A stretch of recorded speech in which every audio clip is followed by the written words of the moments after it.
Bom, pessoal, então dando continuidade, nós não tínhamos finalizado com um texto para trás, né? Mas aí eu adequei ele para a questão 12, né? Então nós vamos cair na questão 12 e a gente lê sobre ele. Então nós estamos falando das causas primárias ainda, capítulo 1, falando de Deus.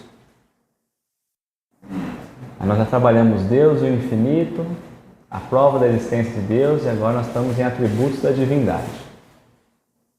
No encontro anterior, nós trabalhamos a questão 10 e a questão 11.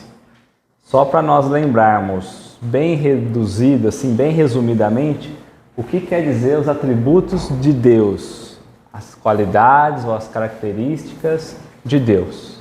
Aí nós fizemos uma comparação com os atributos humanos, né, que nós podemos entender que é do homem, e aí tudo aquilo que nós definimos ser do homem, nós já descartamos a não ser de Deus.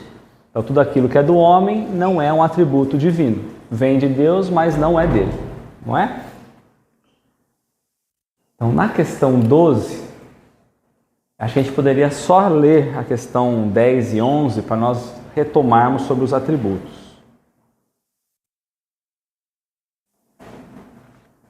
Vamos lá, na questão 10. Pode o homem compreender a natureza íntima de Deus? Aí os Espíritos disseram, não. Falta-lhe para isso o sentido. E aí nós entendemos que o sentido é um sentido além dos 5 sentidos nossos, mas é um sentido... Vamos para a questão 11 então. Lá nós vamos tentar entender, vamos achar ele. Na questão 11, será dado um dia ao homem compreender o mistério da divindade? Resposta dos Espíritos. Quando não mais tiver o Espírito obscurecido pela matéria. Quando pela sua perfeição se houver aproximado de Deus, ele o verá e compreenderá. Aí Kardec veio e trouxe uma observação. A inferioridade das faculdades do homem não lhe permite compreender a natureza íntima de Deus. Na infância da humanidade, o homem o confunde muitas vezes com a criatura, cujas imperfeições lhe atribui. Mas à medida que nele se desenvolve o senso moral, então o sentido que nos falta é um senso moral. À medida que nele se desenvolve o senso moral, seu pensamento penetra melhor no âmago das coisas. Então, faz ideia mais justa da divindade e, ainda que sempre incompleta, mais conforme sã razão. Então, sempre vai ser incompleta, porque a perfeição completa só vem de Deus, mas quanto mais nós desenvolvemos esse sentido moral, quanto mais nós evoluímos, mais nós vamos conseguindo olhar pela sã razão. Olhar pela razão, tá? Então vamos na questão 12. Alguém quer falar alguma coisa, alguma dúvida, algum complemento? Não? Então vamos lá. Então Kardec vai perguntar na questão 12, Embora não possamos compreender a natureza íntima de Deus, podemos formar ideia de algumas de suas perfeições?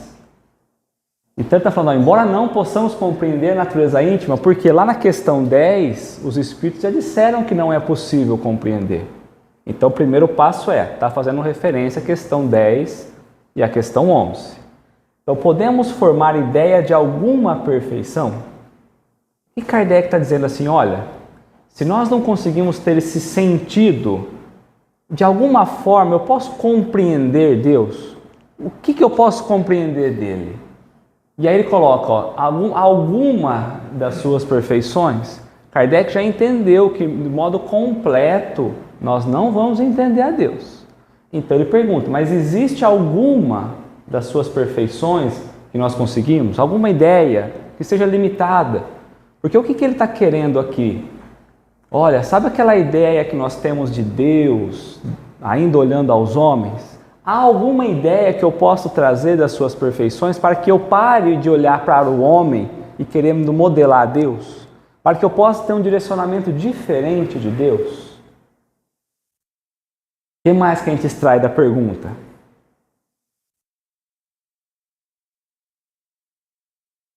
Eu fico pensando Kardec falando, né? Alguma, né, das suas perfeições. O ideal seria o quê? A perfeição completa, todas as definições, toda a ideia. Ele já entendeu que não. Você fala, Dani? Você consegue responder assim? Qual?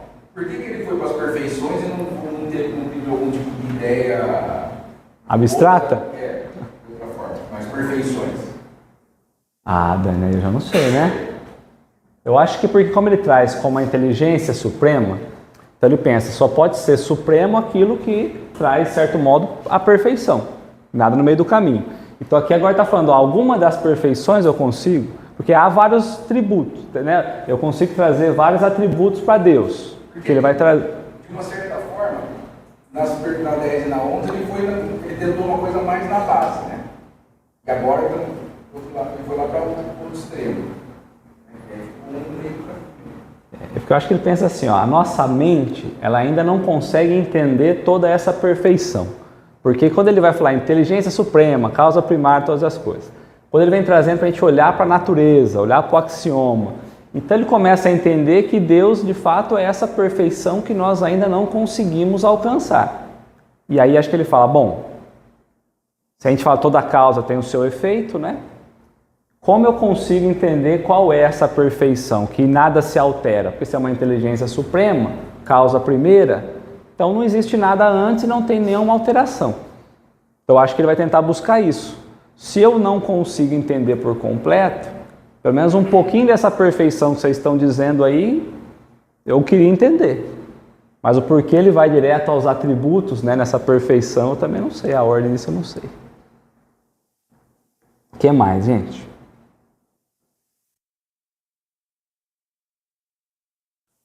Vamos para a resposta? Tem um ponto também, quando a gente parte da 11, ele fala o seguinte: à medida que o nosso senso moral se desenvolve, que é o que você trouxe, na minha tradução está assim, né? Seu pensamento penetra mais fundo na essência das coisas e adquire uma ideia conforme a legítima razão.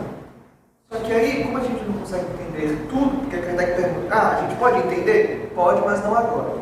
E vem na 11, um dia, tudo bem. Aí o comentário de Kardec fala nessa evolução. Aí eu entendo essa questão de alguma das perfeições como uma questão também de a natureza não dá saltos, nossa evolução também, consequentemente a nossa compreensão de Deus não. Embora a coisa binária, assim, não entendo, mas também não entendo tudo, eu posso entender aos cadinhos. Eu acho que Kardec está tentando trazer algo mais palatável do que cadinho é esse que eu já posso compreender das perfeições de Deus. Porque também tem coisa que é boa e a gente não sabe que é boa. Perfeito. Dentro da nossa limitação, o que é que eu posso entender? Né? Esse é o ponto. Então ele vai trazer... Perfeito. Então vamos lá. Ó. E aqui é interessante. Ó. Então, embora não possamos compreender a natureza íntima de Deus, podemos formar ideia de algumas das suas perfeições? De algumas, sim. Então ele já trouxe que não são de todas. Mais uma vez ele trouxe, não são de todas. O homem as compreende melhor à proporção que se eleva acima da matéria, e entrevê-as pelo pensamento. Aqui os espíritos dividem a resposta, parece que não, mas em 3 partes. Então Kardec perguntou, alguma das suas perfeições, os espíritos responderam, de alguma sim. A resposta está aqui. O Kardec perguntou, está aqui. Aí eles complementam. O homem as compreende melhor à proporção que se eleva acima da matéria. O que é se elevar acima da matéria? Desprender dela. Pode ser. E mas que mais? Progredir, vamos lá.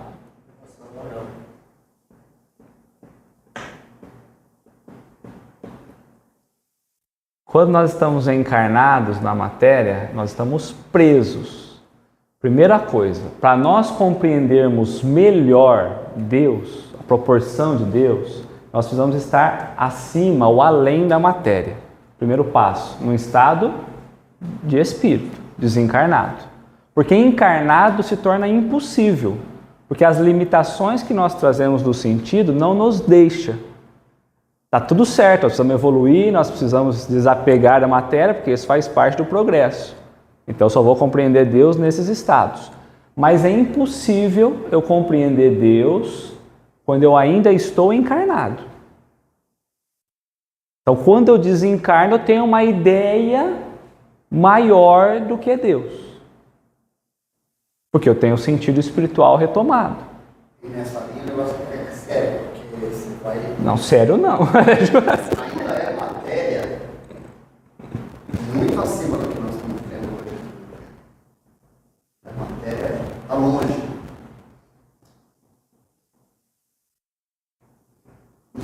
Percebe como que é difícil a gente entender? Porque a gente está numa escala lá embaixo ainda. E nós vamos reencarnar diversas vezes ainda. E aqui nós ainda vamos trazer uma limitação. Então, ainda que eu desencarne, eu não vou compreender Deus, porque eu ainda não tenho condições. Mas na matéria é pior ainda, porque eu estou mais limitado às questões do mundo, às questões materiais. E aí ele coloca assim, ó, eles, né, os espíritos, entrevê-as pelo pensamento. O que é entrever?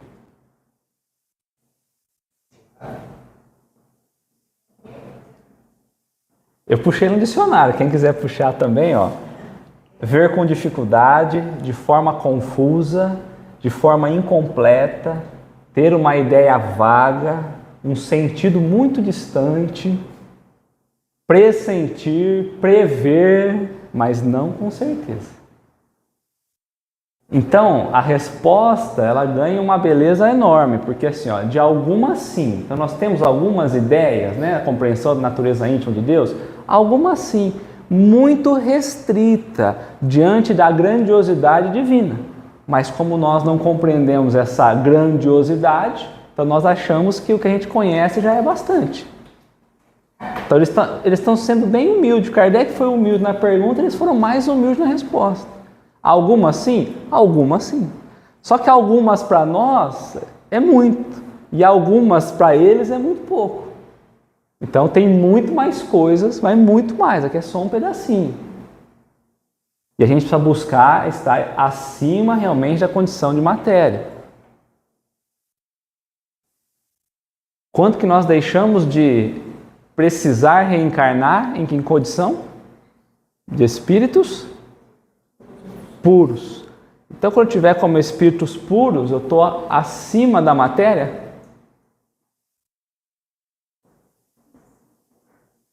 Não vai precisar mais de reencarnar. E nenhuma influência a matéria tem sobre os espíritos puros. E esse entrever pelo pensamento, como nós vimos lá na introdução, de que forma que os espíritos se comunicam? Com o pensamento. De que forma que eu iria conseguir compreender Deus? Pelo pensamento. E seja, que a gente possa pensar agora pelas ondas mentais, vamos pensar assim. Então, não posso querer buscar Deus, eles estão dizendo assim, olha, nós estamos querendo buscar Deus pelos 5 sentidos. Não. E Deus nós vamos conseguir compreender um pouco mais a sua natureza pelo pensar, pelo pensamento. Lembra? Então, tá, vamos lá. O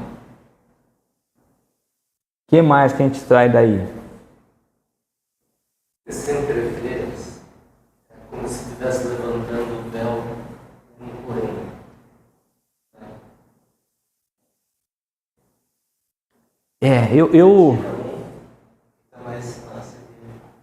Eu não queria usar esse exemplo, porque ele vai usar esse exemplo num lugar que eu trouxe. Mas podemos trazer. Esse entrever aqui, nós podemos pensar, uma coisinha que nós podemos pensar. Eu abro a frestinha da cortina e eu vejo aquela arinha limitada, um pouquinho, eu não consigo ver o todo. Então eu não estou olhando, eu estou entrevendo por um espaço menor. A questão essa questão imagina aqui que nós estamos enrolados num lençol, estou trazendo na cabeça. Então eu não estou vendo nada. Aí de acordo com que eu vou me desvencilhando da matéria, né, da influência material, é como se eu tirasse uma volta. E eu vou podendo ver um pouco mais aquilo que eu não enxergava antes. É nessa condição. Então, aí eu trouxe para nós aquele texto que na semana passada nós não conseguimos fazer. E Kardec, ele enche de resposta e ele traz as próprias... Ele enche de pergunta e traz as próprias respostas, tá? Então, lá na Revista Espírita, em maio de 1866.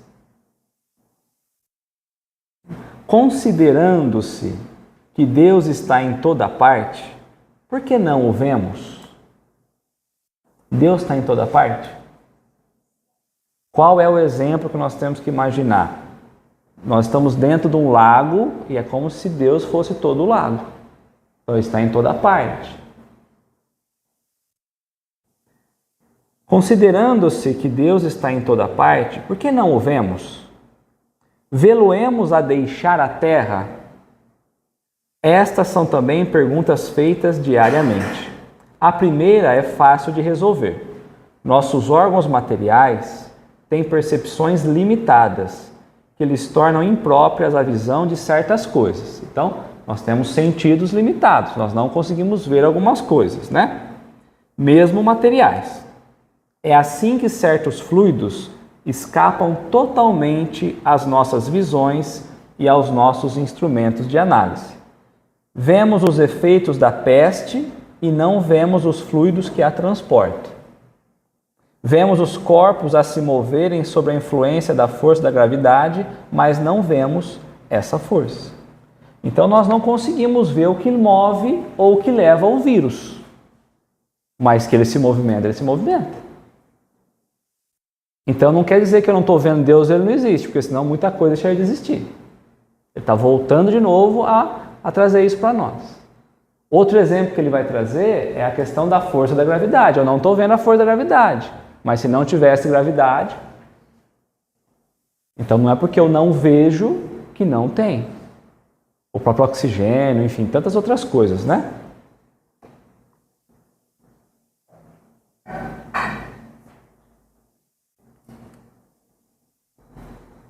As coisas de essência espiritual não podem ser percebidas pelos órgãos materiais, certo? O que é material, material, o que é espiritual, é espiritual. Só pela visão espiritual é que podemos ver os espíritos e as coisas do mundo imaterial, a visão espiritual. A mediunidade nos dá essa condição também, mas muito limitada. Então, está dizendo, somente a visão espiritual. Assim, só a nossa alma pode ter a percepção de Deus. Então, nós falamos que nós precisamos ter um sentido maior para conseguir a nossa alma perceber Deus, a percepção de Deus. Então, quem vai sentir? Nossa alma. O que é a alma? O espírito encarnado. Então, não adianta eu querer perceber Deus com coisas materiais, com o mesmo olhar de mundo. Ela, a alma, né? O vê imediatamente após a morte? É outra pergunta. É o que só as comunicações do além-túmulo nos podem ensinar. Então, ele está trazendo, olha, nós fomos observar aqueles que já desencarnaram e nós fomos perguntar. Não adianta eu querer responder. Quem tem que responder são aqueles que estão na condição espiritual. É aqueles que podem perceber Deus, não é? Por elas, por essas pessoas, né, por esses espíritos, sabemos que a visão de Deus só é privilégio das almas mais depuradas e que assim, muito poucos, ao deixar o envoltório terreno, possuem o grau de desmaterialização necessário. Muito poucos. Para não dizer, quase ninguém. Algumas comparações simples nos permitirão compreender isso sem dificuldade. Aqui ele vai trazer uma analogia para nós fantástica. Ó. Porque é normal ou natural nós ainda ficarmos nos questionando, né? Porque, mas nenhuma prova, nenhum atributo, nenhum nada. Esse tal desse Deus aí, a gente fala, mas não, no fundo dá aquela curiosidade, né? Então, ele vai trazer uma analogia e ele vai tentando encher tantos exemplos para nós que no dia a dia a gente também não vê, mas que a gente consegue ter a certeza e a percepção concreta que Deus começa a fazer sentido. Aliás, já deveria fazer, mas ainda nós temos esse olhar muito mundano para as coisas. Então, a dificuldade de entender Deus, né? Então, ele coloca a gente lá em cima, ó, lá embaixo, né, no fundo de um vale, ó. E aqui nós vamos trabalhar bastante a nossa ideia para entender um pouquinho, ó. Aquele que está no fundo de um vale, somos nós, tá? No fundo do vale. Cercado de espessa bruma, não vê o sol. Contudo, à luz difusa, ele percebe a presença do sol. Se subir a montanha, à medida que ele se eleva, dissipa-se o nevoeiro. A luz se torna cada vez mais viva, mas ainda não o vê. Quando começa a percebê-lo, ele ainda está velado, porque o mínimo de vapor basta para lhe enfraquecer o brilho. Só depois de se haver elevado completamente acima da camada brumosa, é que achando-se num ar perfeitamente puro, ele vê em todo o seu esplendor. Então está falando de uma percepção de visão. Ele contou uma história. Nós estamos lá embaixo do vale. Tem ali a bruma, ali a nuvem ali, né? Espessa. A gente não consegue enxergar o sol acima, não vejo o sol. Contudo, a luz, a gente percebe que ela existe. A gente sobe um pouquinho mais e o nevoeiro, né, vai se dissipando. A luz se torna mais viva, mais intensa, mas eu ainda não vejo a luz solar. Eu vou subindo, um mínimo de vapor ainda enfraquece o brilho. Só quando nós estamos lá acima, nós vamos respirar um ar perfeitamente puro. Então a gente vai ver todo o seu esplendor. Então vamos trabalhar esse texto. O que a gente extrai daí? Quem que é o vale da história aí? A Terra. O estado material que nós estamos. O que nós encontramos na Terra? Ou o que a gente encontra num vale? Todas as limitações possíveis. A gente olha e não consegue enxergar até um determinado ponto, olha para cima e não consegue absorver tudo. A condição é ruim, o ambiente é ruim. O quê? A vibração é ruim. O que mais que a gente consegue?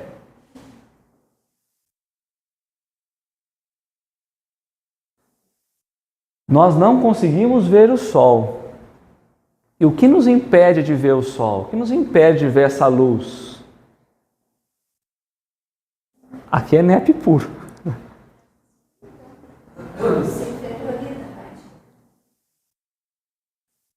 Trazendo para o dia a dia as ilusões, os apegos, o egoísmo. É isso que vai formando essa espessa bruma. Então nós estamos lá embaixo, apegado, vivendo na inferioridade do vale. Porque nós sabemos que o planeta Terra é um dos menos evoluidinhos. Então nós estamos apegados a esse vale. Qual outro elemento que nós podemos tirar? A bruma, eu marquei ela aqui também, ela sim vai representar o reflexo das paixões, dos vícios e impede a clara percepção daquele ambiente que nós estamos vivendo, né? O que mais, gente? A luz é difusa. Certo? Mesmo no vale, mesmo a luz existindo, ela ainda é difusa. E aí nós vamos perceber que essa luz, ela é a mesma, mas aquele que está lá embaixo sente de um jeito. Quem está no meio do caminho sente de outro. Quem está em cima sente de outro. E quem está no topo, na condição perfeitamente pura, vai sentir diferente. Nós estamos falando só do sol aqui. Em cima queima mais, né? Se eu vir descendo, a luz vai... Então a luz, ela existe. Se nós vamos falar de Deus, está tendo analogia para Deus, Deus, ele existe, mas alguns estão na condição lá embaixo do vale. Então a percepção de Deus, da luz representando Deus, ou o sol representando Deus, às vezes está muito distante. Eu sei, mas nem vejo, não consigo nem ver muito, nem sentir, nem perceber, nada disso. Quando eu evoluo um pouquinho, eu começo a ter outras percepções, mas não tenho essa visão perfeita ainda. Por isso que eu falo, o mínimo de vapor que nós tivermos, o mínimo de imperfeição que ainda nos envolver, ainda assim vai impedir nós de compreender a totalidade de Deus. Mas o bonito não é que ele fala, ele percebe a presença do sol. Então, por mais que a gente esteja, a gente não perceba e não veja, ele ainda está ali iluminando e aquecendo. Perfeito. Então Deus está sempre presente, ainda que nós não percebamos. Aí agora aqui está a chave, ó. Kardec, ele escreve, ó, quando nós nos acharmos no ar perfeitamente puros. Esse ar é nesse estado de consciência nosso, perfeitamente puro. Quando nós chegarmos a ser espíritos puros, aí nós vamos poder ver com todo o esplendor. Então nós temos que subir o vale, acima da matéria. Tá? Vai trazer outro exemplo para nós, ó. Dá-se o mesmo com quem tivesse a cabeça envolta por diversos véus. Inicialmente, ele não vê absolutamente nada. A cada véu que retira, distingue um clarão cada vez maior. Só quando retira o último véu é que se vê as coisas nitidamente. Esse exemplo, para mim, ele é o mais palpável, assim. Porque se nós enrolarmos, a cada vez que a gente retira uma volta, a claridade vai aparecendo. Nós podemos chegar a um breu total. Aí eu vou tirando uma camada, tiro uma camada, tiro uma camada. E aí as coisas vão até que nós tomamos, né, consciência das coisas. Deve ser por isso que ele chama o véu do esquecimento, né? Conforme a gente vai tirando, a gente vai lembrando, né? Também se dá o mesmo com um líquido carregado de matérias estranhas. A princípio, ele é turvo. A cada destilação, sua transparência aumenta, até que, estando completamente purificado, adquire uma limpidez perfeita e não apresenta nenhum obstáculo à visão. Então nós imaginamos lá um vaso, né, com água suja, turva, e aí vai caindo gotinha por gotinha. Nós vamos nos purificando de pouquinho em pouquinho, nós vamos progredindo, passar do tempo, cada gotinha, aí vai transbordando com as impurezas. Demora o tempo que for, mas aí a água vai ficando limpa. Quando o sol bate, a água consegue penetrar. Quando suja, ela bate e não entra, continua escura. É essa percepção que nós vamos ter de Deus. Às vezes está tão escuro de perceber Deus, porque nós estamos carregados de tanta impureza, e é preciso que fiquemos mais cristalinos para que essa luz chegue e consiga fazer sentido dentro de nós.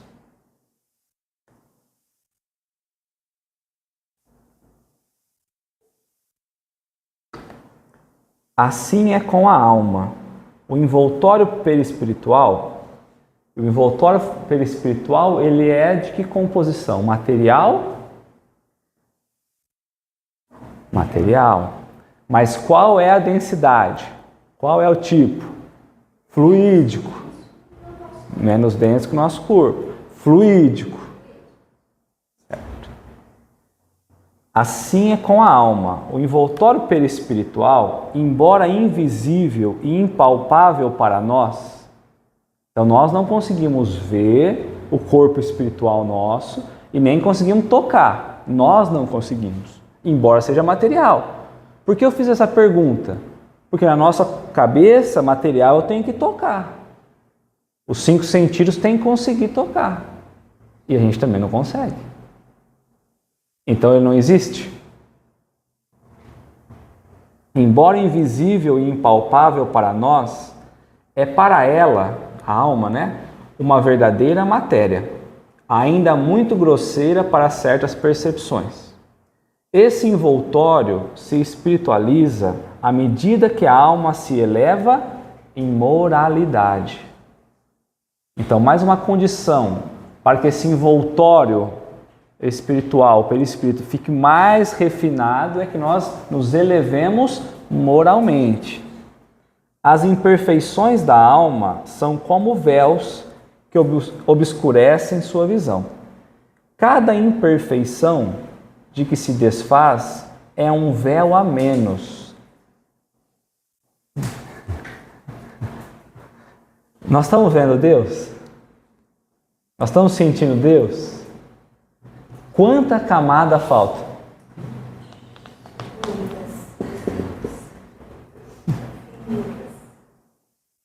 Ele falou, cada imperfeição é um véu.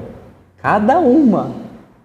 Então, quando eu consigo vencer o egoísmo, eu tirei uma camada.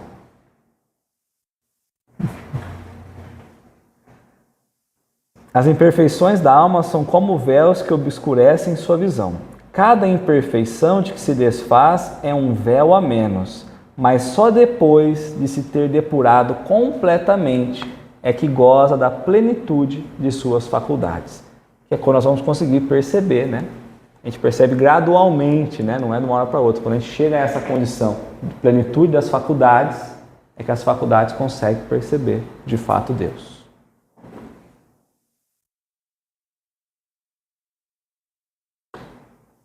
Está todo mundo entendendo por que a gente não consegue ver Deus? Está todo mundo feliz porque não está vendo Deus? Tá.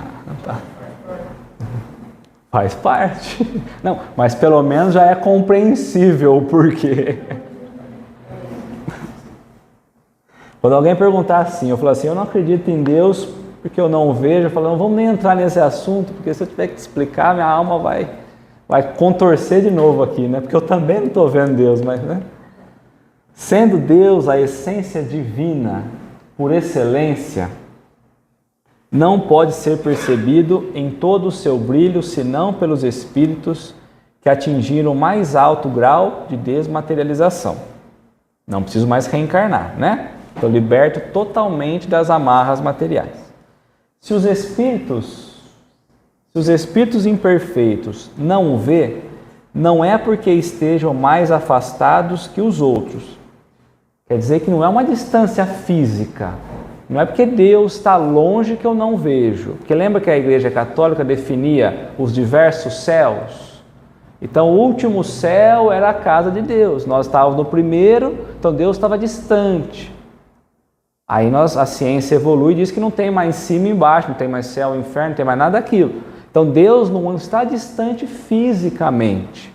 Deus está distante espiritualmente. Então nós ainda estamos muito distante de uma perfeição que nos coloca perto dele, né? Portanto, todos os seres da natureza, assim como eles, estão mergulhados no fluido divino, fluido cósmico universal. Mais para frente a gente vai trabalhar sobre ele. Assim como nós estamos na luz, os cegos também estão na luz, contudo não a veem. Então esse exemplo é muito bom. Se nós tivéssemos algum cego aqui, embora eu tentasse explicar para ele, ele vai ter uma noção muito vaga das coisas. Ainda que eu fale o que é uma cadeira, ele pode sentir, ele pode sentar, mas ele não vai saber com exatidão o que é uma cadeira. Ainda mais imaginou se é coisa que ele nem conseguiria então pegar com os sentidos, né? Então fica mais difícil ainda. As imperfeições são véus que ocultam Deus, a visão dos espíritos inferiores. Quando a cerração se dissipar, eles o verão resplandecer. Para isso, não precisarão subir, nem de procurar nas profundezas do infinito, estando a vida espiritual desembaraçada das manchas morais que a obscureciam, eles o verão em qualquer lugar onde se encontrarem, ainda que estivessem na terra, porquanto Ele está em toda parte. Então nós trazemos limitações para perceber Deus em toda parte. Jesus percebia Deus agindo no mundo? Sim. Mas com a totalidade de quando ele estava desencarnado? Lógico que não. Mas ele sentia. Ele tinha compreensão.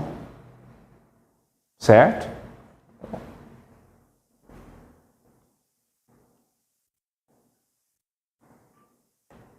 O espírito se depura muito lentamente. Muito lentamente, gente, é muito lentamente. Nós vamos ter a percepção e o entendimento disso. Nós estamos melhorando, nós estamos nos depurando, mas é longo o trajeto. Tá? Porque às vezes a gente olha e fala, não, mas eu já estou muito bom. Mas tem, você sabe que tem, né? Então, assim, é longa essa caminhada, bem longa, tá? O espírito se depura muito lentamente e as diversas encarnações são os alambiques, no fundo dos quais deixa cada vez alguma impureza. Aí eu fui procurar qual era a função exata, né? Como funcionava um alambique. Porque o que é um alambique? Vamos lá. Para que serve? Para destilar. Para tirar as impurezas? Tem um exemplo que você deu naquele que fala da destilação, né? Pega a garrafa, depois a turva e vai formar a cachaça. Exato. A gente consegue tirar impurezas, consegue transformar a substância, mas tem um detalhe. A gente esquenta ele. E aí, lá dentro pode ter substâncias no líquido, cada uma tem um peso. Então, o que sai primeiro é a mais leve? Sim. Então, nós estamos todo mundo nesse alambique, vivendo essa temperatura doida material. E alguns já estão subindo, já estão se depurando. Outros ainda estão carregados de pesos materiais e ainda não. Então, quando a gente olha, né, por isso que é importante a gente pensar. Porque, no primeiro momento, ele está falando que as encarnações são os alambiques, vão nos melhorar, vai depurar, vão sair todo mundo puro. Mas tem substância, ou seja, tem alguns que saem primeiro. Porque as propriedades são diferentes. Então, tem as escalas. Tem gente que já passou por um estágio e agora está no estágio mais elevado um pouquinho. São esses que vão sair primeiro. Deixando seu envoltório corporal, ele não se despoja instantaneamente de suas imperfeições. É por isso que alguns, após a morte, não veem Deus mais do que em vida. Nós levamos com a gente, no plano espiritual, todas as nossas imperfeições. Então não fica nada aqui. Aquela história de, eu não vou fazer as pazes com um ou com o outro, você vai levar isso junto, as imperfeições estão junto. Porque senão a justiça divina tinha falhado. Eu vou ser bem malzinho, aí eu vou morrer e aí esqueceu tudo. Não, a gente segue as imperfeições da alma junto com a gente. Tá? Então vamos lá. No entanto, à medida que se depuram, dele tem uma intuição mais clara de Deus. Se não o vê, compreendem-no melhor. A luz é menos difusa, né? Então a morte não é o fim. A reencarnação ela surge como depuração, como ele coloca para nós, como o alambique. E ao passar das depurações, nós vamos compreendendo melhor essa luz difusa. Então, a maneira de nós conhecermos Deus é através de qual ferramenta? De qual lei divina? Da reencarnação. Então Deus coloca uma lei para que nós possamos chegar até Ele. Ele não está escondido, ele não é um mistério. Existe uma lei que nós temos que passar, por onde passando várias vezes nessa lei, se depurando, nós vamos conseguir então chegar na luz. Ao partir do tempo que vai vindo, menos difuso.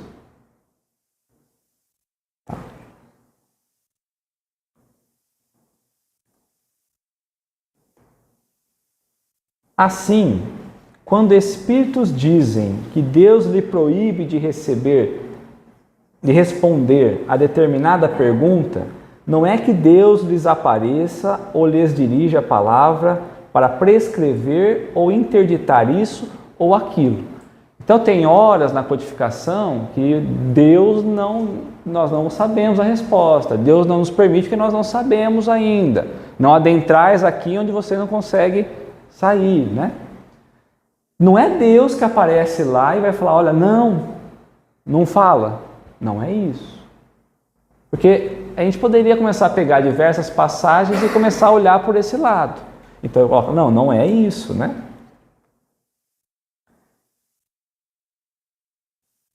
Não é que Deus lhe apareça ou lhe dirija a palavra para prescrever ou interditar isso ou aquilo. Não. Mas eles o sentem, recebem os eflúvios, as emanações de seus pensamentos, como nos acontece com relação aos espíritos que nos envolve com seus fluidos, embora não os vemos. Então, há percepções nossas que diz o que nós devemos fazer, o que não devemos. O que é o correto, o que é errado. O que é correto e o que não é. Mas os espíritos não nos aparecem e falam, isso aqui está errado, isso aqui está certo. Existe a lei divina operando e é pelo pensar, pelo sentir, pelo perceber dos fluidos que esses espíritos vão entendendo o que se faz ou não se faz. Então os espíritos superiores, eles não vão de final de semana na casa de Deus lá para sentar e conversar com eles. Não existe essa ideia. Se é ligado por pensamento e percepção, é conexão o tempo todo. Como nós também estamos, só não percebemos. Na comunicação, existe o termo que a gente usa TX e RX. O TX é a taxa de transmissão e o RX é a taxa de recepção. Então, eu envio o sinal e eu recebo. Aí eu envio outro sinal e eu recebo. É assim que a gente forma uma comunicação. Eu transmito, recebo. Transmito e recebo. Transmitindo tá. O RX não está recebendo. E somos nós. É só isso. Mas conectar nós estamos o tempo todo, tá?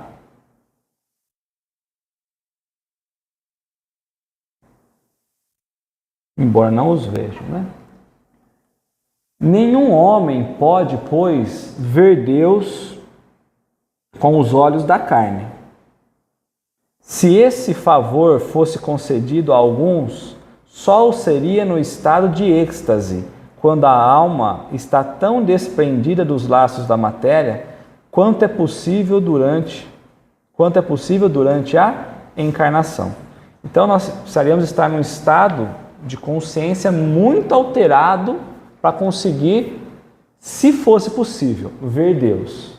Se esse favor fosse concedido. Não foi assim, quando for concedido. Se esse favor fosse. Se fosse, mas não é, só seria possível num estado de alteração da consciência, em êxtase. Se fosse. Então não é. Eu consigo ver Deus se Ele permitisse, mas Ele não permite. Não é que não permite, não é dessa forma. Tá?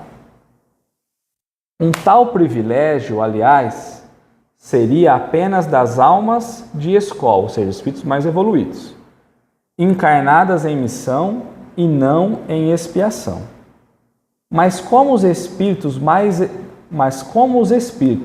das mais elevadas ordens resplandecem com um brilho deslumbrante, pode ser que espíritos menos elevados, encarnados ou desencarnados, deslumbrados pelo esplendor que os cerca, julgasse ter visto o próprio Deus. É como alguém que vê um ministro e o toma por seu soberano. Então pode ser que ao perceber espíritos mais elevados, nós possamos imaginar que Ele é Deus. É um negócio tão além de nós espíritos ali de terceira ordem, você pega um espírito puro, é um negócio tão assim que nós podemos pensar que Ele é Deus. Por isso que muitos confundiram Jesus com Deus. Aqui a gente fica até meio preocupado, né? É como alguém que vê um ministro. Mas quem é o ministro? Aqui. Os ministros de Deus. Lá na Gênesis trouxe para nós, naquele outro texto. Aqui os ministros são os espíritos crísticos. Jesus era um Cristo. Então ele está falando dos ministros. Então, às vezes a gente está olhando um ministro divino e está achando que é o próprio Deus. Então aquele que fala assim, eu vi Deus. Pode ser que você vê algum espírito mais elevado, mas Deus não. Tá?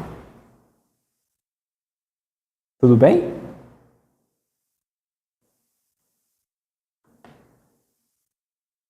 Sob que aparência Deus se apresenta aos que se tornaram dignos desse dom? Sob uma forma qualquer? Sob uma figura humana? Ou como um foco resplandecente de luz? É o que a linguagem humana é incapaz de descrever, porque para nós não existe nenhum ponto de referência que possa dar uma ideia. Ou seja, as nossas experiências são incapazes de nós podermos entender, né? De compreender. Somos como cegos a quem em vão procurassem fazer compreender o brilho do sol. Nosso vocabulário é limitado às nossas necessidades e ao círculo de nossas ideias. O dos selvagens não poderia descrever as maravilhas da civilização.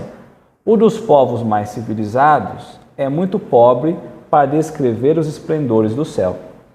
Nossa inteligência é muito limitada para compreendê-los. E nossa visão muito fraca ficaria com eles deslumbrados. Então, nós precisamos ter sempre em mente aquele exemplo que eu dei dos espíritos falando para Allan Kardec sobre um celular naquele tempo. Não tinha nem como ele imaginar algo parecido. Então ele vai falar assim, quando a gente pega uma civilização também mais atrasada, se nós trouxermos ele para a civilização moderna, eles vão ficar sem conseguir explicar as coisas. Imagina eles explicando lá, apanhando para pôr fogo no pauzinho lá, batendo pauzinho, batendo pedrinha. Aí eles vão vir aqui, apertam um botão, o fogão acende. Mas como? Não sei, é um negócio que aperta lá e acende. Aí hoje já está por indução. Tem fogão, não tem mais fogo. Não sei, para a panela esquenta sozinha. Então não tem como a gente pensar numa coisa dessa, e o exemplo nosso está muito perto. Tá? Só que nós temos aqui, porque Jesus foi muito bondoso, e ele falou que nós poderíamos ver Deus. E ele deixou uma condição para a gente ver Deus.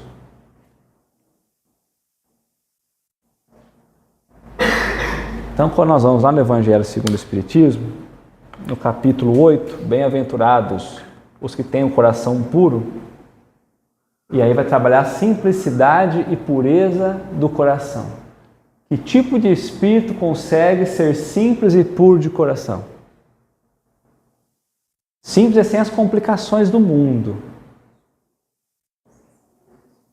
Então vamos lá ver o que ele traz para nós. Vai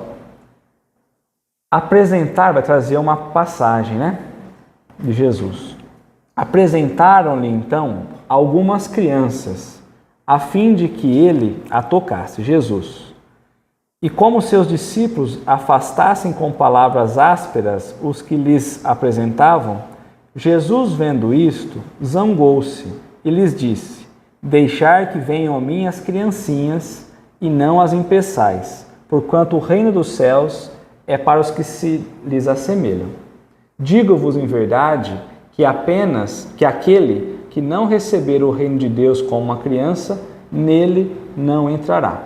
E depois de as abraçar, abençoou-as, impondo-lhe as mãos. O que nós podemos extrair daqui? Primeiro ponto.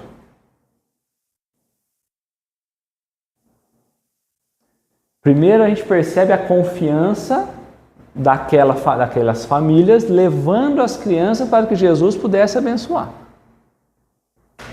Porque nós não vamos levar nossas crianças lá em qualquer um. Eu vim trazer para você abençoar. Naquela época, já trazia um respeito enorme pela figura do Cristo. Então, Jesus era um ministro de Deus. Mas aqui nós percebemos um movimentar estranho, porque as crianças vinham como um reconhecimento de quem Jesus era, porque era um espírito já puro, e aí os discípulos faziam o que com as crianças? Afastavam. O que isso significa?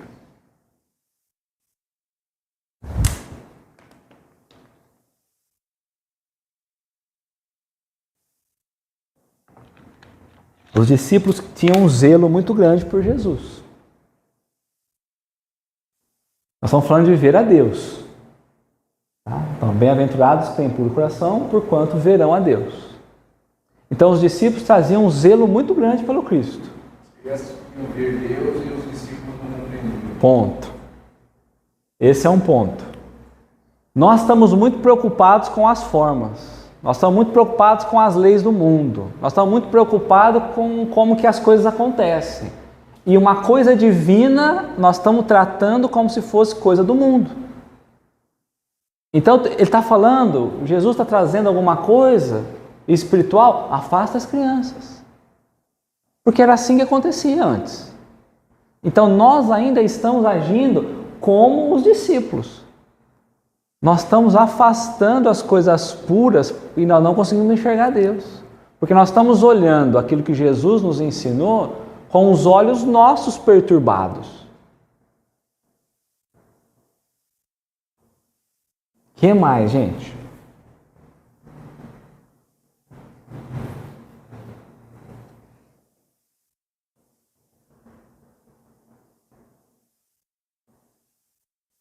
Nós queremos controlar muitas coisas. Então nós estamos querendo controlar as coisas que são de Deus a qualquer custo. E aí, para poder controlar, a gente não consegue, mas a gente quer sobrepor as nossas ideias. O egoísmo. Então, para eu ter controle de alguma coisa, eu preciso impor a minha visão, e a minha visão é que importa e acabou.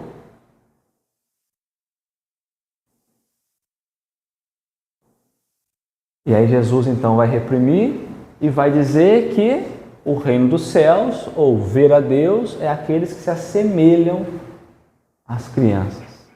E há uma grande diferença, porque aqui não é aqueles que são como as crianças.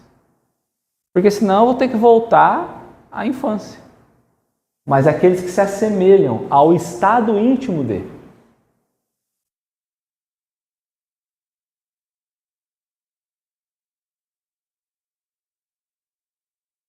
Para eu voltar no estado íntimo de uma criança, com a pureza, com a simplicidade, eu olho para dentro de mim hoje, o que eu preciso fazer?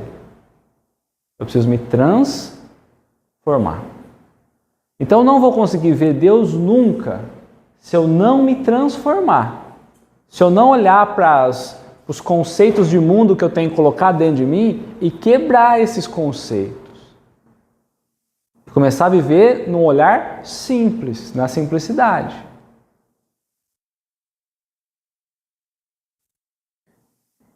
Então, ele vai explicar para nós aqui, né? A pureza do coração é inseparável da simplicidade e da humildade. Exclui toda a ideia de egoísmo e de orgulho. Por isso é que Jesus toma a infância como um emblema dessa pureza, do mesmo modo que a tomou como da humildade. Poderia parecer menos justa esta comparação, considerando-se que o espírito da criança pode ser muito antigo e que traz, renascendo para a vida corporal, as imperfeições de que se não tenham despojado em suas precedentes existências. Só um espírito que houvesse chegado à perfeição nos poderia oferecer o tipo da verdadeira pureza. É exata a comparação, porém do ponto de vista da vida presente, porquanto a criança, não havendo podido ainda manifestar nenhuma tendência perversa, nos apresenta a imagem da inocência e da candura. Daí, o não dizer Jesus, de modo absoluto, que o reino dos céus é para elas, mas para os que a elas se assemelham. Então, se nós considerarmos as crianças também são espíritos que trazem a sua bagagem espiritual. Muitas crianças são comprometidas espiritualmente. Nós também já fomos. Ou somos, né? Agora adultos comprometidos, né? Então ele não está dizendo daquela criança, porque aquela criança pode trazer ainda diversas máculas morais. Mas está dizendo o estado da pureza, dessa sinceridade, da inocência, da candura. Se nós não nos colocarmos como uma criança, você está explicando para a criança está como? Atenta, querendo absorver novo conhecimento. É dessa forma que nós temos que compreender que Ele espera que nós estejamos. Somente assim nós vamos começar a entender Deus, ou ver Deus.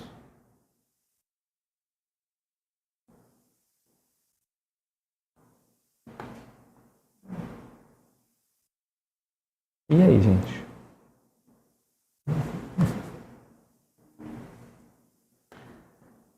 Vamos para 13 hoje?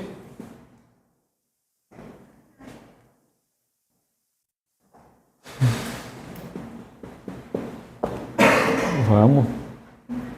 Precisa isso, senão fica picada hoje.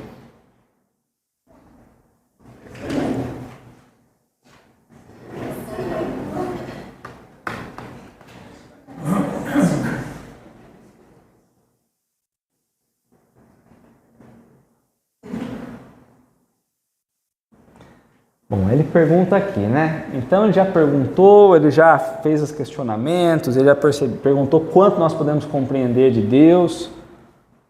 O Dani até falou, né? Porque ele trouxe das perfeições, né, de Deus.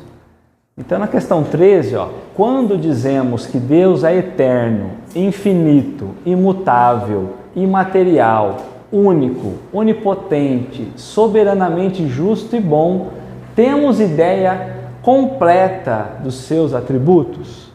Então, quando dizemos vírgula, porque nós não saberíamos dizer nem metade disso que Kardec colocou. Ele poderia ter colocado assim, ó, quando eu estou colocando aqui que Deus é isso, porque eu já entendi que Ele é, porque nós aqui, nós não entendemos. Então ele inclui a gente nesse pacote, né? Mas é Ele. Então, quando dizemos que Deus é tudo isso, temos ideia completa dos seus atributos. Kardec gosta de colocar pegadinha, não para a gente, para os espíritos. Porque até agora, eles disseram que nós não temos condição de entender completamente a natureza de Deus. Aí ele trouxe um monte de atributo. E falou assim, bom, tudo isso que eu trouxe agora, então nós temos ideia completa dos atributos divinos com tudo isso aqui? Se os espíritos falarem sim, derrubou a questão anterior. Todas as outras três, aliás. Aliás, todas até desde o começo da primeira. Porque se deixar de ser uma dessas, já não é inteligência suprema. Então Kardec, nessa questão, ele coloca em xeque todas as anteriores. Tem um ponto que eu estava olhando aqui, no francês tem um não na frente. Não temos ideia completa de seus atributos. Na sua perspectiva, você acha que muda o sentido também da pergunta? Pelo menos do ponto de partida filosoficamente falando? Poderia ser. Não teríamos ideia completa, né? Seria mais ou menos esse ponto, né? Eu acho que vai. O não ficar melhor. Com tudo isso aqui, nós não teríamos ideia completa dos seus atributos? Do verbo. Do que, Dani? Você vai ver uma resposta que é a pergunta. Eu sinto que, por exemplo, não colocar o não é assim. Kardec está indo para um campo buscando uma resposta de um ponto de vista assim, sem algumas ideias preconcebidas. De quem pergunta. Quando ele pergunta, não temos ideia, quer dizer, mas não é óbvio então que a gente não deveria saber tudo, a gente sabe desses atributos, não deveriam esses ser os principais. Por isso que eu perguntei se será que não é colocar o não na frente, não parte de assim, de alguém que já sabe alguma coisa e talvez ache que sabe tudo. Porque a resposta vai trazer justamente esse ponto, né? Porque a resposta vai dizer, não, nós não sabemos tudo, né? Mas o fato é, com tudo isso daqui, eu não sei exatamente tudo, ou não poderia saber tudo, porque realmente Deus traz os seus atributos, né? Se for só esse, tá? Esse é o problema. Então, lembra que eu falei? Kardec colocou assim, quando dizemos, só que os espíritos falam assim, do teu ponto de vista, do vosso, não é dos vossos, do ponto de vista do Kardec. Do vosso ponto de vista, sim. E qual é o ponto de vista do Kardec? Mas é um ponto de vista ainda material, de alguém que já entendeu muito mais do que a gente, mas ainda é um ponto de vista material. Do vosso ponto de vista, sim. Pode credes abranger tudo, que foi o que o Lucas trouxe, né? Sabeis, porém, que há coisas que estão acima da inteligência do homem mais inteligente, as quais a vossa linguagem, restrita às vossas ideias e sensações, não tem meio de exprimir.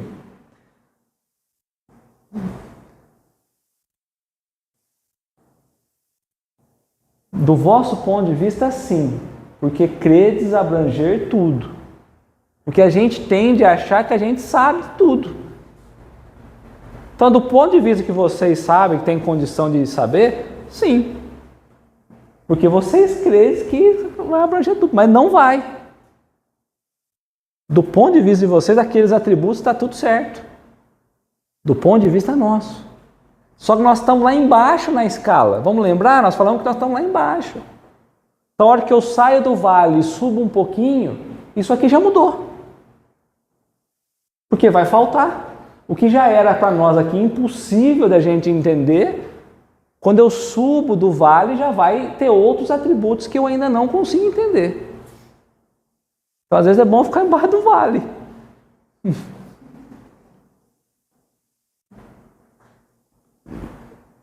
A resposta continua, né? A razão, com efeito, vos diz que Deus deve possuir em grau supremo essas perfeições.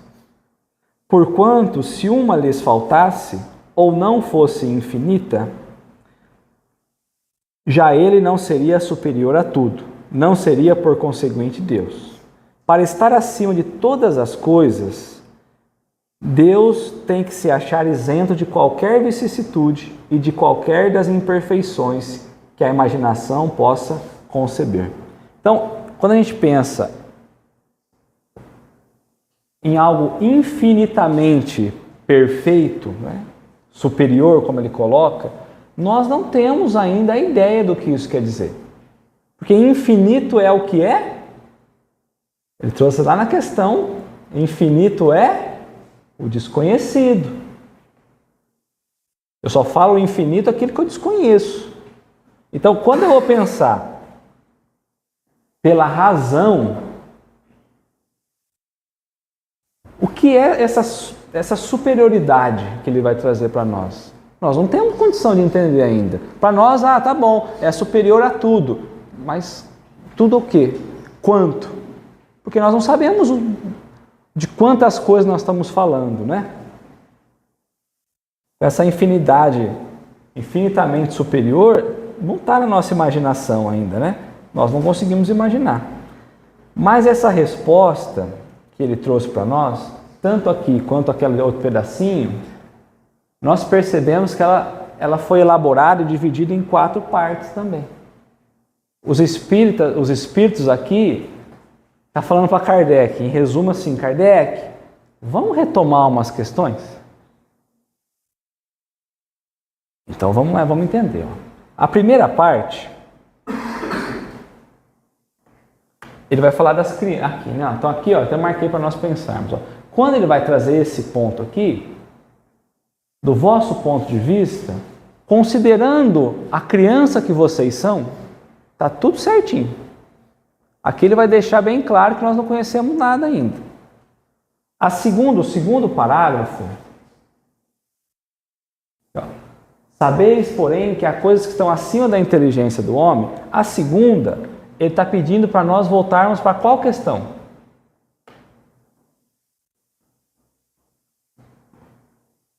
Vamos voltar na questão 10?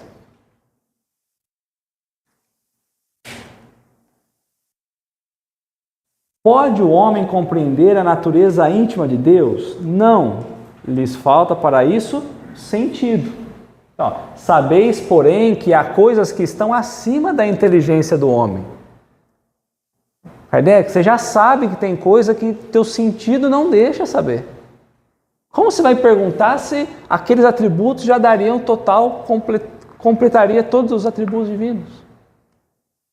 Nós já falamos que falta sentido.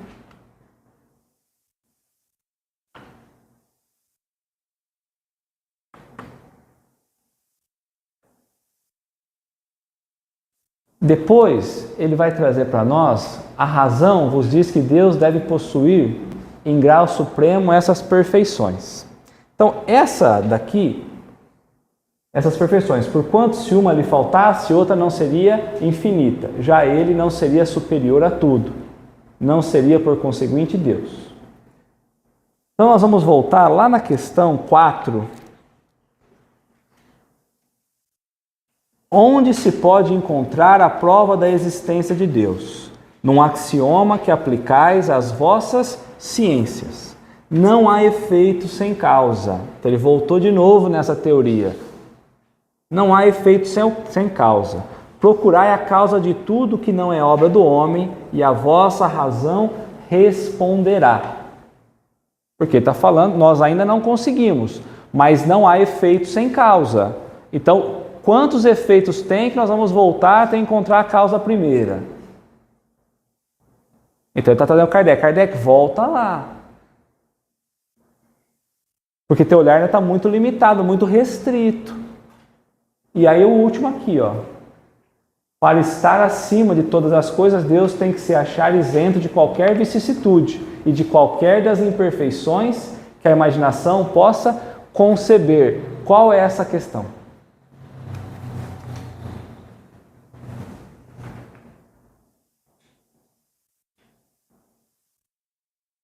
A minha imaginação não pode conceber. Há um que é Deus. Inteligência suprema, causa primária ou primeira de todas as coisas. Então aqui ele falou, Kardec, volta. Vamos revisar o que nós já falamos, porque até os atributos estava tudo bem. Mas quando você coloca a ideia de que realmente já tem completamente os seus atributos, aí você esqueceu dessas questões. É lógico que Kardec não esqueceu. Kardec está afirmando, ele busca afirmação. A ciência é isso. Então ele trouxe lá, aqui, agora ele traz uma nova experimentação, afirma de novo. Mas eles estão falando, Kardec, volta, nós já falamos isso. Vamos para a gente, né? Volta lá que vocês não entenderam ainda. E aí Kardec vai trazer, então, para nós o que significa cada atributo que ele colocou, tá? Deus é eterno. Se tivesse tido princípio, teria saído do nada, ou então também teria sido criado por um ser anterior. É assim que de grau em grau remontamos ao infinito e à eternidade. Então Deus, ele é eterno. Se nós pensarmos que algo criou Deus, Deus deixa de ser Deus. Deus é a causa inicial de tudo. Se um dia eu entender que o que eu achava que era Deus tem algo antes, esse algo antes é Deus. Sempre. Certo? Então, se ele é eterno, ele existe desde que tudo existe. Antes de tudo existir. Ele é quem criou tudo. Vamos sair da forma humana, né? Senão fica difícil, tá? Se ele é eterno, também não tem começo e não tem fim, certo? Aí eu coloquei a questão 78 lá do Livro dos Espíritos. Ó. Kardec pergunta: os espíritos tiveram um princípio ou existem como Deus de toda a eternidade? Então Kardec já aprendeu aqui e agora está perguntando. Então os espíritos teve um princípio ou existem como Deus de toda a eternidade? E aí os espíritos superiores vão dizer: se não tivesse tido princípio, seria igual a Deus. Então nós tivemos um princípio, nós fomos criados por Deus. Quando ao invés são criação sua e se hajam submetidos à sua vontade. Deus existe de toda a eternidade, é incontestável. Quanto, porém, ao modo pelo qual nos criou e em que momento o fez, nada sabemos. Podes dizer que não tivemos princípio, se quiseres com isso significar que, sendo eterno, Deus há de ter sempre criado ininterruptamente. Então Deus está criando desde sempre. Nós não sabemos exatamente quanto nós fomos criados. Nós não temos essa condição ainda de saber. Nem eles ainda não têm. São espíritos superiores trazendo a resposta, né? Mas quando e como cada um de nós foi feito, repito-te, nenhum o sabe. Aí que está o mistério. Um outro atributo que ele vai trazer é imutável. Não se muda. Se estivesse sujeito à mudança, as leis que regem o universo, nenhuma estabilidade teria. Já pensou se está lá rodando de um lado o planeta, falando, não, hoje nós vamos mudar. Agora é redondinho, não, agora é quadrado. Agora a gravidade segura, não, agora a gravidade eleva. É um caos. Nós estamos olhando pelas leis da natureza. Não teria estabilidade nenhuma. Já pensou? Não, hoje em vez do Sol vai a Lua. À noite é a Lua também, aí inverte tudo. Não, há uma sequência. Ele é imutável. Porque se ele fosse mutável, se ele se modificasse, em algum momento ele se autodestruiria. Porque não ia ter uma lei, uma regra, uma harmonia regendo tudo isso. Então, em algum momento, tudo se destruiria. Seria um caos. O que mais?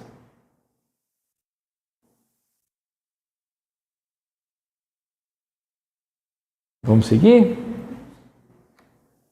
Se Deus é imutável, todas as leis que são divinas, elas também são imutáveis?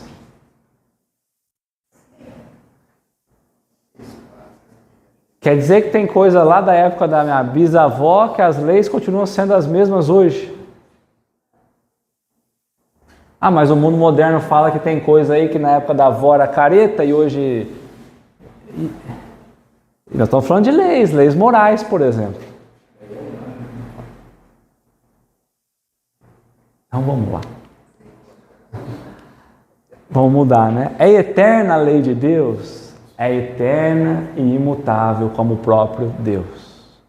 Se nós vamos pensar em Deus como causa primeira de tudo, é óbvio que ele tem que ser eterno, desde sempre, sem começo e sem fim, e que não se altera, né? Então, é isso, tá? As leis de Deus é quem rege todo o universo. Deus também é imaterial. Quer isso dizer que a sua natureza difere de tudo que chamamos matéria. Lembra que tem Deus, aí ele cria dois elementos. Ele cria o elemento matéria, material, e o espiritual, o espírito, que não somos nós ainda.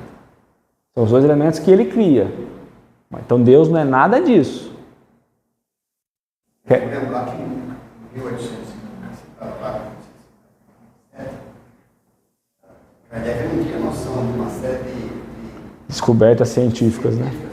Depois, a lei, enfim, para ele energia, ele não sabia distinguir energia elétrica de energia. Naquela época a energia ainda, a eletricidade estava sendo estudada, né? Tudo era fluido. Por isso que tudo eles chamam de fluido. Exato. E ainda está também não conseguia conceber que muitas das energias que ele conhece é matéria. É matéria. Então, Aí quando o Einstein surgiu, ficou mais claro. Energia igual, é isso aí. Então é imaterial. Quer isso dizer que a sua natureza difere de tudo que chamamos matéria. De outro modo, ele não seria imutável, porque estaria sujeito às transformações da matéria.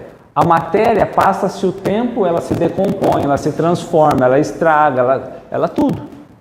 Então, se Deus fosse material, ao passar do tempo, ela se deterioraria. Ela iria se modificando. Existiria outras energias, digamos assim, outras forças que teriam influência sobre ela. Isso a ciência já provou, né? Se fosse material. Então, Deus não é material. É algo espiritual. Ele cria o espírito, a matéria, mas ele é algo espiritual, não material. Porque se fosse material, ele já seria imutável também. Ele seria mutável e não imutável.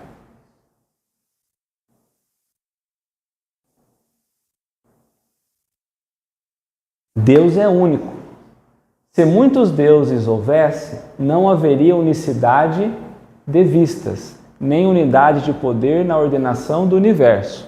Se ele não fosse único, nós vamos voltar lá na época, né, da mitologia, aquele monte de deuses, um brigando com o outro, quem mandava, quem não mandava, né? Então não teria unicidade. Cada hora seria um deus que assumiria aí e mudaria tudo. Tá? Então tem que ter um acima de tudo, uma inteligência suprema a todos eles para de fato governar tudo isso.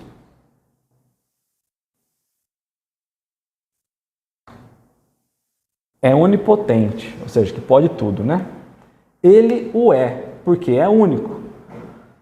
Se não dispusesse do soberano poder, algo haveria mais poderoso ou tão poderoso quanto ele, que então não teria feito todas as coisas. As que não houvesse feito seriam obras de outros deuses. Então ele é quem tudo pode, certo? Ele é quem tem todo o poder para todas as coisas. E como onipotente, ele é onisciente e onipresente. Onisciente, ele sabe de tudo, presente, passado, presente e futuro, e ele está em todo lugar. Isso é Deus. Essa é a onipotência dele, tá? Tá tranquilo? Tá tranquilo, né?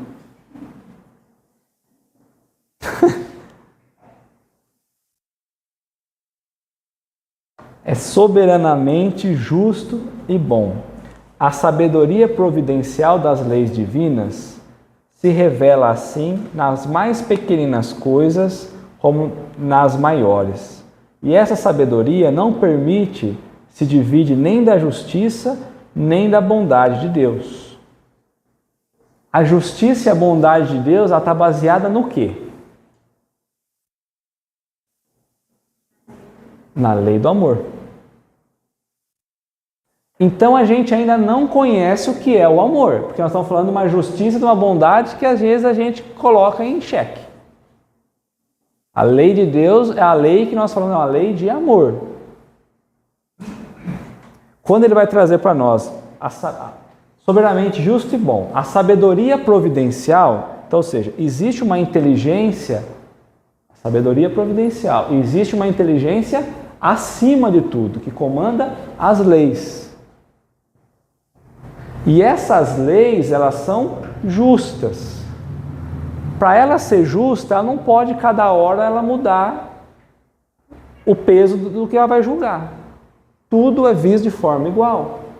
Por isso, quando ela vai fazer, existe alguns que trazem preferências na criação. Não, todos vêm do mesmo ponto. Quando Deus vamos pensar no simbolismo do vale, o sol simbolizando Deus. Deus está para todos. Nós é que não estamos ainda entendendo o que Ele traz. As dificuldades da vida são dificuldades para nós avançarmos e irmos ao encontro dEle. Nós é que achamos que é castigo. Então tudo segue uma justiça. E essa justiça vem carregada de bondade. Se nós tirarmos qualquer um desses atributos, Deus deixa de ser Deus. Porque eu não posso imaginar, hoje Deus está castigando. então Deus não é bom. Eu não fiz nada e hoje, né? Então ele não está sendo justo. Se eu imagino isso, eu não estou entendendo ainda o que é Deus. Ou eu estou colocando Deus em outro papel.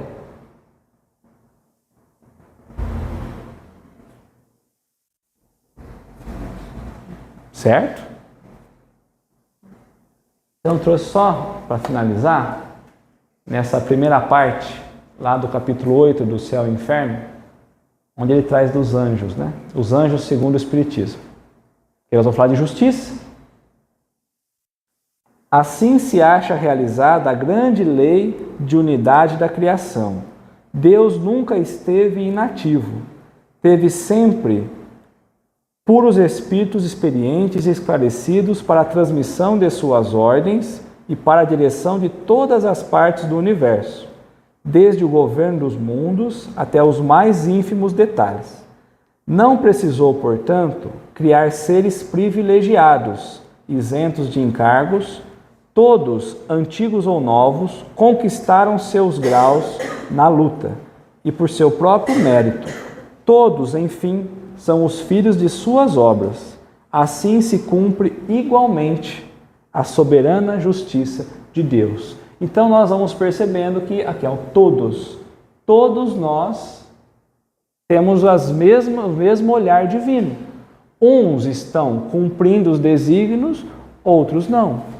Ele sempre teve espíritos que os ajudou nessa transmissão dos seus pensamentos, porque esses espíritos fizeram chegar aonde chegaram.